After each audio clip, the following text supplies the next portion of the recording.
there is this parasitic force in Washington, D.C. that's grown bigger and bigger and more powerful. I absolutely agree with that. And I do think I saw it change. I remember the moment it changed. And it was the moment when the Democratic Party subverted the so-called business community, which was always a kind of counterbalance against this, because the idea was the government makes it actually harder for people to conduct business. It stifles free markets, and we're against that. So the Chamber of Commerce and Business Roundtable were always sort of pushing back against the growth of government. Bill Clinton changed that, and he changed that by declaring a ceasefire between the Democratic Party and the rich, and he did it during the tech boom. I'll never forget this. Democrats were always saying, and I thought, I didn't agree with them, but I sort of thought it was important for the purpose of balance to have this. They would say they were suspicious of people with too much money.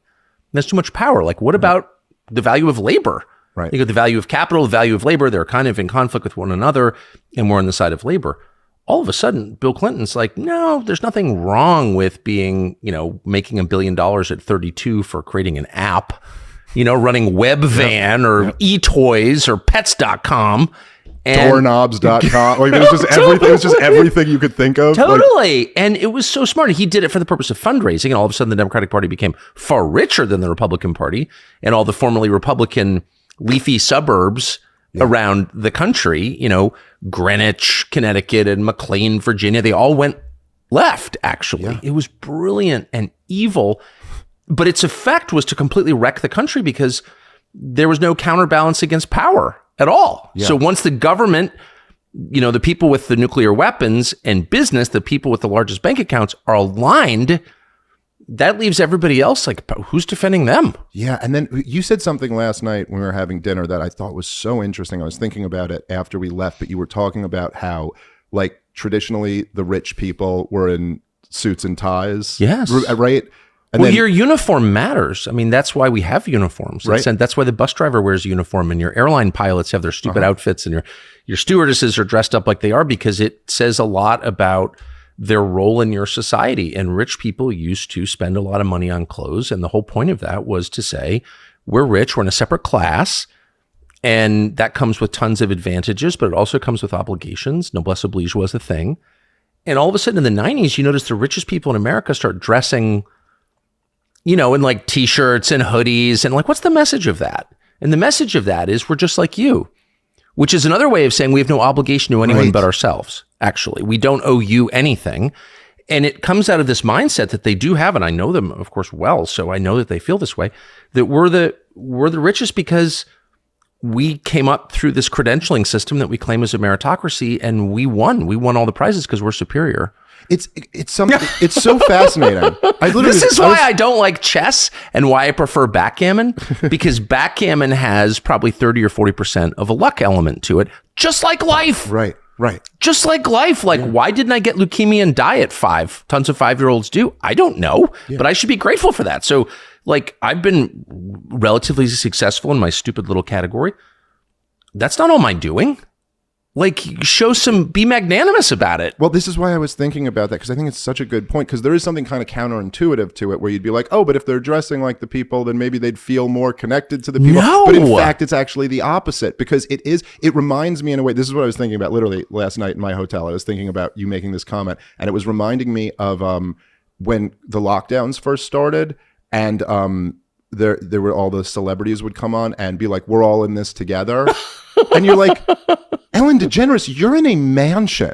You're not in the same situation as a guy. There's a guy out there who's got 3 kids and makes $60K a year, and was just deemed non-essential. And he is like terrified about the future of how he's going to support his family. And Ellen's sitting here, and her message is, we're all in the same boat, man. Like, we're all in the same. I know one of my servants got COVID and couldn't come in today, so I only had a team of 5, And you're like, so in a sense, you're like, while the message is we're all in this together, and that kind of superficially sounds like a nice message, it's actually the worst message.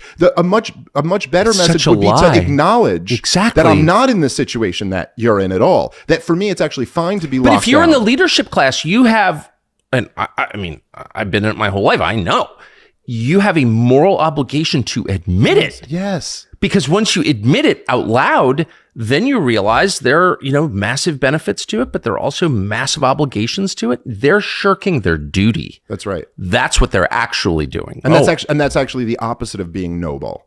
It's fraudulent. It's disgusting. Yes, and it's a lie.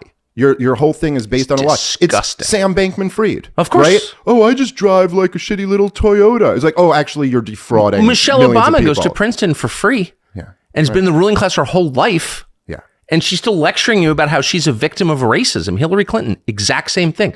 Goes to Wellesley, spends her entire life in the ruling class, and she's still whining about how she's discriminated against. Why are they doing that? Yeah. And did you ever see, they'll have like pictures of, side by side, but it'll be like pictures of like Jimmy Carter's house and Obama's house. Exactly. And it totally represents something about the like corroding of our soul. That you're like, we would allow people who call themselves public servants, which of course is ridiculous, they're not, but still they don't even have to pretend to keep up a facade of that. Like you get to live in this insane like mansion off what? Because you were president and you get to cash in on that now? In a white neighborhood, you should be required to live in the hood if you're Barack Obama and if you're using that card. You use that card. The only reason you got elected was because of your race.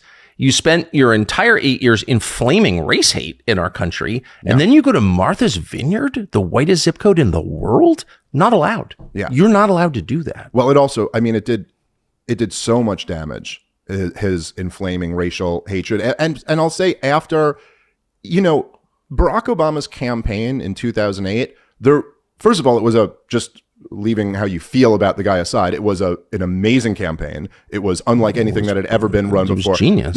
Yes, it was totally brilliant. It was now, of course, it wasn't what they presented it as. It wasn't like a grassroots campaign. He was approved of by the powers that be. Of course. He didn't just happen to, as a junior senator, get like a primetime speaking slot in 2004 where he gave that speech. He wasn't even a senator yet. Was he a state senator still at the time? That's when I first met Barack Obama. Yeah. Walking down the street, smoking a cigarette in Boston on my way to dinner at the Palm. I'll never forget it. And I met him and Jesse Jackson Jr. They pulled over to say hi to me. Really? I'd never heard his name. And I covered politics for a living. Right. And he gave the keynote at the end of that week. That was Sunday night. He spoke on Thursday. And he was not a U.S. senator. Right. That was the campaign. It was great. It was absolutely crazy. So it was clearly kind of orchestrated by some powerful people. By the Pritzker family, of course. But listen, the speeches that he gave and much of the message, first off, there's probably a lot of things that I would have agreed with him that he was running on. I agreed with a lot of things George W. Bush ran on in the year 2000. Well, I'll tell you what I agreed with. They turned around and didn't govern like that at all. Let's sort of like elect the black guy and get past the race stuff. I loved that. Well, especially because that was his message. That was his message. And let's get past the race stuff. I love that. He goes, there was a broader, more unifying thing. I mean, I remember because he was such a powerful, like public speaker. I mean, he never really said anything, but it would still be beautiful. Yes. I remember in his acceptance speech at 2008 at the DNC, we had this whole line where he was like, I love this country, and so do you, and so does John McCain. The men and women who have fought for this country have been Republicans and Democrats and independents, but they fought together and died together, not defending a red America or a blue America, the United States of America. And it's like, and then it's like, he didn't really say anything there, but but it was beautifully put. I'm 100% for that. Yeah, the message was great. And look, message. He also was very critical of the George W. Bush administration's excesses, and I'm going to end the war in Iraq. I'm going to reinstitute habeas corpus. We're going to end torture. There were a lot of, he didn't do any of that. I guess he ended the war in Iraq eventually and then reinvaded the country because the ISIS fighters he was arming invaded the country. But then I think essentially what happened, and it was around Obama's re-election campaign, this is where things really went off the rails in this country, was that he got in there and continued and expanded all the worst of the Bush policies. Oh, of course. And so they almost had nothing to run on. And so they decided to pivot to a culture war.